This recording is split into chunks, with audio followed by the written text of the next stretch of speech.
नमस्कार। प्रस्तुत है आज का चिंतन। भारतीय कथा साहित्य बहुमूल्य मणिमुक्तकों से भरा पड़ा है। मात्र मनोरंजन के लिए ही उसका सृजन नहीं किया गया। कथाओं के मूल में जीवन कला के महत्वपूर्ण सूत्र छिपे रहते थे, ताकि जनसाधारण बोधगम्य भाषा में इन्हें सुन समझकर तदनुसार अपनी जीवनचर्या बना सके। फैंटेसी या कल्पना लोक की दुनिया में ले जाने वाले चित्रण करने वाले बहुधा इस तथ्य को भूल जाते हैं, स्वयं भी उस मृग मरीचिका में उलझ जाते हैं। कथा वाङ्मय में से एक कथा श्रृंखला सिंहासन बत्तीसी की भी है। कुछ किशोर गडरिये जंगल में भेड़ें चरा रहे थे। वहाँ घास तो बहुत थी, पर कहीं कहीं पुराने टीले खंडहर भी थे। कौतूहल में लड़के उन टीलों पर चढ़ जाते और खेलते मस्ती करते। इन टीलों में से एक बड़ा विचित्र था। उस पर जो कोई बैठ जाता वह विद्वानों जैसी बातें कहने लगता।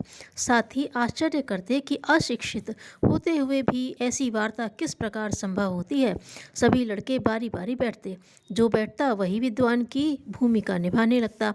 टीले की कोई विशेषता होनी चाहिए। यह प्रसंग राजा भोज तक पहुंचा। उन्हें स्वयं आश्चर्य हुआ। दरबारियों को साथ लेकर वे वहां पहुंचे। उन लोगों ने भी बैठकर देखा तो जो सुना था वह बहुत सही निकला। जो भी दरबारी वहां बैठता वही असाधारण विद्वता से संपन्न हो जाता। टीले की खुदाई कराई गई। उसमें एक भव्य स्वर्ण सिंहासन निकला। पायों की आकृति अप्सराओं जैसी थी। सभी ने विचार किया, इस बहुमूल्य सिंहासन की मरम्मत कराई जाए और उसे राजा भोज के लिए बैठने का सिंहासन बनाया जाए। ऐसा ही किया भी गया। अभिषेक की तिथि निश्चित की गई। उस दिन संभ्रांत नागरिकों को बुलाया गया और उत्सव कराया गया। जैसे ही राजा ने एक पैर सिंहासन पर रखा, वैसे ही पायों में लगी अप्सरा की आकृति वाली एक पुतली मनुष्य की तरह बोलने लगी। उसने कहा, यह सिंहासन राजा विक्रमादित्य का है। उनके जैसे गुण हो तो ही इस पर बैठना। उतनी पात्रता न होने पर बैठने का प्रयास करने में अनर्थ होगा। राजा ने पूछा, विक्रमादित्य में क्या क्या गुण थे? पुतली ने घटनाक्रम समेत एक विशेषता का वर्णन किया। राजा ने अपने को उस योग्य नहीं देखा और अभिषेक स्थगित कर दिया गया। दूसरे दिन भोज ने वही साहस फिर किया। आज दूसरी पुतली बोलने लगी और विक्रमादित्य का दूसरा गुण बताया और वह विशेषता होने पर ही मंच पर बैठने की बात कही। इस पर 32 दिन तक वही क्रम चलता रहा। नित्य एक पुतली बोलती, विक्रमादित्य की एक विशेषता बताती।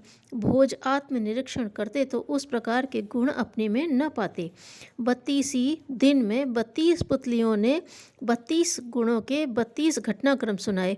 जब देखा गया कि भोज अपने को सब उदाहरणों में पिछड़ा हुआ पा रहे हैं, तो सिंहासन बत्तीसी की कथा के अनुसार पुतलियां सिंहासन को लेकर आकाश में उड़ गईं। कथा का अभिप्राय यह है कि पात्रता होने पर ही महत्वपूर्ण पद ग्रहण करने का साहस करना चाहिए, अन्यथा उससे अनर्थ होने की आशंका है। हर किसी को बहुमूल्य उपलब्धियां इसी कारण नहीं मिलती। उपार्जित योग्यता ही इसकी कसौटी है। लोग गुरु को, भगवान को अपनी इच्छा पूर्ति का साधन मान बैठे हैं। उसे मन मर्जी से चलाना चाहते हैं, पर साधनात्मक जीवन में यह विडंबना संभव नहीं। इसकी शुरुआत ही सद्गुरु में अपनी समस्त इच्छाएं विसर्जित करने से होती है। धन्यवाद।